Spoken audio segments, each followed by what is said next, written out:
Wayne, welcome back to the channel, everyone. It's Mace coming to you from Vancouver Island in Canada. And today, how the German government works. I figured this would be a good one just for general knowledge and brush up on how the German government works. And yeah, hope everyone's doing amazing. Let's hop into it. This is Germany. It's a country in central Western Europe that's about the size of the US state of Montana, or slightly smaller than Japan. If you're still having any trouble finding it, it's right next to the town of Słubice, Poland. Germany's federal government Right next to the town of Słubice, Poland. meets in the capital and largest city of Berlin. So aside from tourists Bundestag? taking selfies at Checkpoint Charlie and a bunch of people ordering doner kebabs constantly, what exactly goes on here in Berlin? So yeah, this is Germany, also known as the Federal Republic of Germany, or Bundesrepublik Deutschland.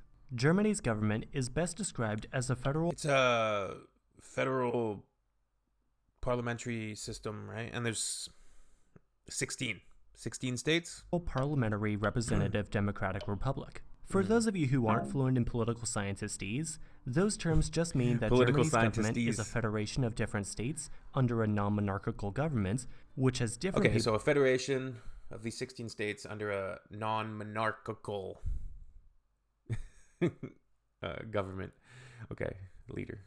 Non-monarchical. as the head of state and head of government. I'll explain the difference with that later. And that there's a layer of politicians between the voters and the legislation. Germany is also divided into 16 states, whose German names, in alphabetical order of their English names, are Baden-Württemberg, Bayern, Berlin, Brandenburg, Bremen, Hamburg, Hessen, Mecklenburg-Vorpommern, Niedersachsen, Nordrhein-Westfalen, Saarland, Sachsen, Sachsen-Anhalt, Schleswig-Holstein, and Thüringen. Some of these states I gotta say, its pronunciations, to my ears, sound perfect. might have familiar names from European history, be it from various treaties or dogs, as many of them are direct descendants of the kingdoms that once ruled these lands. Although nowadays the main purpose of the states is to manage local affairs that the federal government can't, and probably shouldn't, be bothered with. These include things like schools, law enforcement, healthcare, und so weiter. States are often further divided into Regierungsbezirke, or governmental districts, and Kreise, So saying like schools, police, healthcare are handled at the state level, as opposed to the federal government being involved for all of that. What's this? or districts of various types, all responsible for various tasks even more local than what the state can provide for. Now, this is a video about how the German national government works, so if you're more interested in how local government works in Germany, I would highly Big shout out to Rubas. recommend this video from Rubas. Okay, back to the federal government. Just how does that work?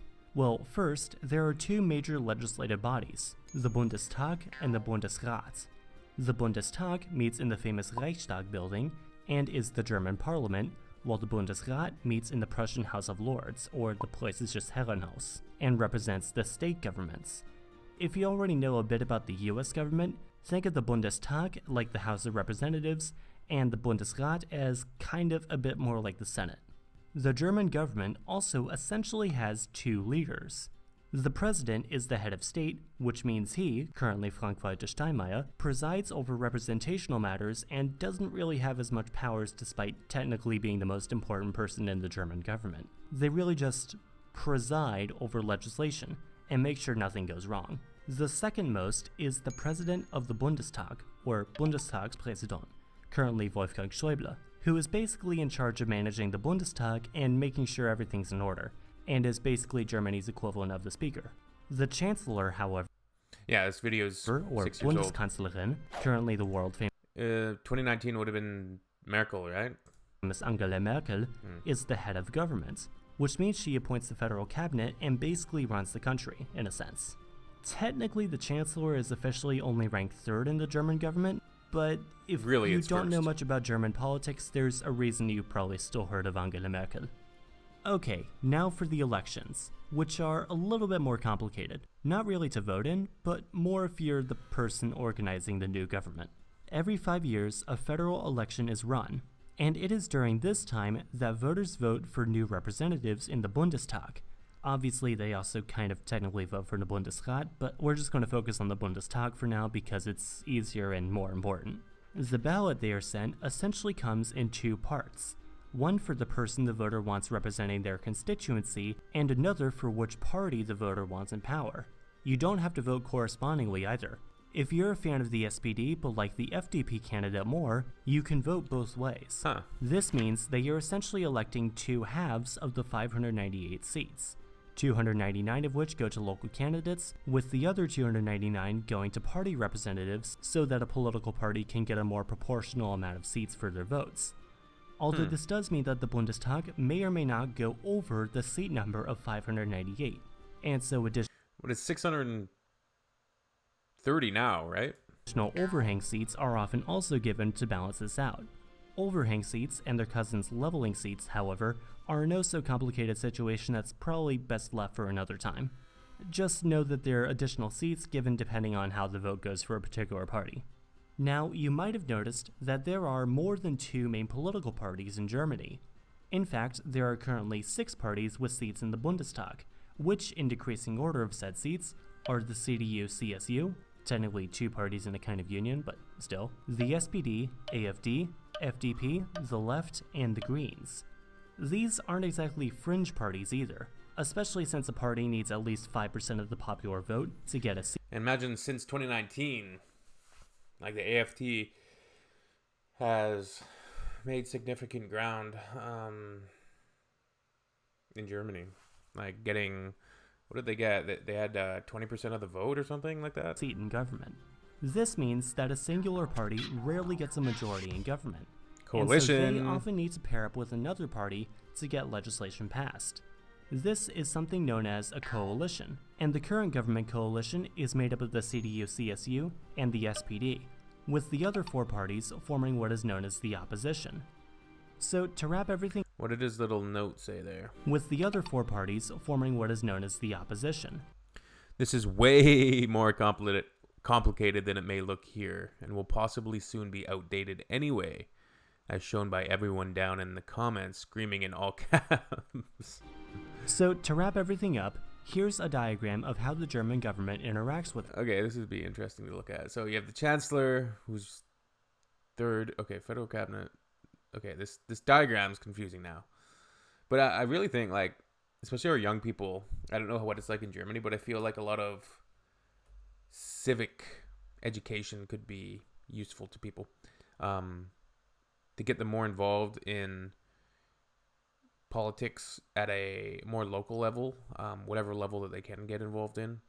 Not even necessarily politics, but just knowing how things work and knowing the voice that they have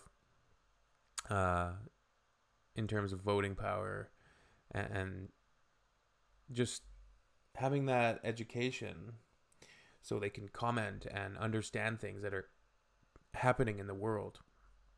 It's like all of the rabid Trump supporters, even after the Trump-Zelensky meeting, like it's like they have blinders on. It's like they don't see what everybody else is seeing. It's very like,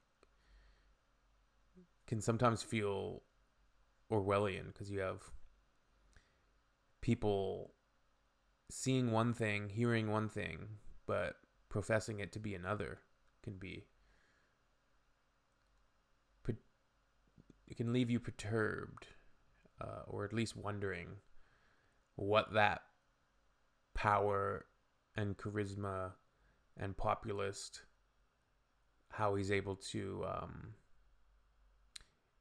demagoguery and attract votes itself. It's a little bit confusing at first, but so are most government diagrams to the unfamiliar observer. So let's start with the normal German voter, who is a German citizen over the age of 18 who has lived at least 3 straight months in Germany in the last 25 years up to the election. This only applies if you've been living outside of Germany. So in this diagram, yellow boxes represent the legislative branch, blue boxes represent the executive branch, and gray boxes the judicial branch. Green arrows mean that one body elects and/or appoints another, blue arrows that one body sends members to another, red arrows that one formally appoints and/or has veto power over another, And 3 Arrows is a German YouTube channel that's completely unrelated to this. So starting with a normal voter, they elect their state legislature and the federal diet. The state legislature, in turn, appoints the state I need a federal diet. constitutional court, the minister-president, and the appointed members of the federal convention. The minister-president appoints the state cabinet, and those two send members Okay, let's go back a bit. I want to watch this part again. to the state constitutional court, the minister-president, and the appointed members of the federal convention. The minister-president appoints the state cabinet, and those two send members to the federal council, which works with the federal diet to appoint the federal constitutional court and enact legislation. Okay. The federal diet, meanwhile, also sends members to the federal convention, which elects the president. The president has veto power over the same legislation we just breezed over, but is also tasked with formally appointing the chancellor, who the federal diet also elects. And the president has veto power over the federal cabinet that the chancellor then appoints. See, that actually wasn't too bad, was it? The German government is a big and powerful player on the world stage. Germany may be the size of Montana and have a population smaller than that of Vietnam, but Germany also has the 4th largest economy in the world, which in turn makes it arguably one of the leaders of the European Union as a whole. So it's kind of important that they get this whole thing right.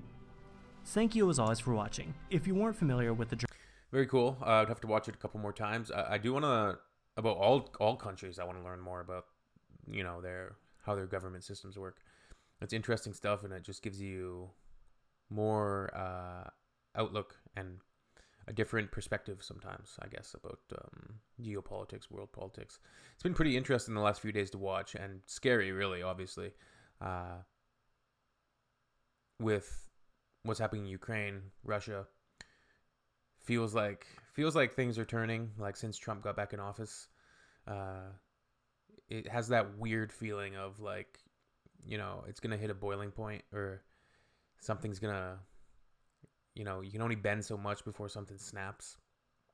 The summit yesterday in Europe with NATO members meeting about the Ukraine-Russia situation, and the U.S. is just not there. The U.S. is kind of being left out of it because of Trump, just the way that it seems that the Trump administration is handling it, and the way that the way the meeting went with Zelensky.